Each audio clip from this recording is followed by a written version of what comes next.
On a appris que les contrôles techniques allaient devenir obligatoires pour les deux roues, manquait plus que ça.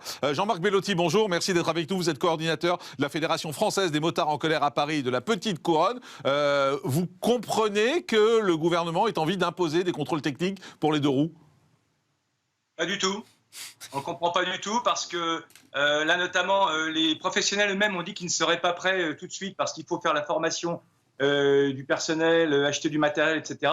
Et là, on va tenter de nous imposer un contrôle technique visuel à partir de juin. Tout simplement, il y a des professionnels qui vont faire le tour de notre moto, c'est-à-dire ce qu'on fait nous tous les jours, pour 50 €. C'est une véritable arnaque et ça va juste leur laisser le temps de pouvoir certainement mettre en place les outils pour un contrôle technique qui, répétons-le, ne sert absolument à rien sur un dos motorisé, puisque en termes de sécurité routière, ça n'apporte rien à la sécurité routière des usagers de dos motorisés. Moi, j'ai regardé sur les réseaux sociaux, il y a beaucoup de gens qui disent c'est bien, en particulier pour le bruit. Est-ce que le bruit va être contrôlé dans ce contrôle technique? Le bruit n'a absolument rien à voir avec le contrôle technique parce que quelqu'un va venir avec un pot d'échappement conforme au contrôle technique, il repartira avec un contrôle technique en bonne et due forme et 15 minutes après, il peut changer son pot d'échappement très rapidement et revenir avec un pot d'échappement non conforme et un contrôle technique conforme. Mais pourquoi le gouvernement impose ça alors pour vous?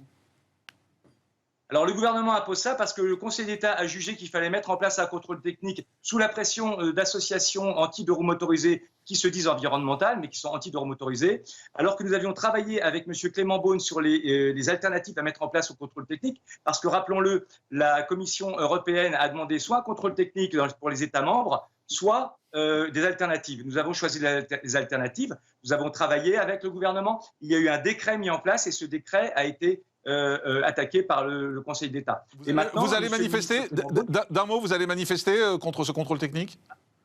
Alors déjà, on a fait une manifestation dimanche dernier. Bien évidemment, on va faire d'autres manifestations, d'autres actions, parce que ce contrôle technique est un racket et est totalement inadmissible pour la mise en place pour les deux roues motorisées.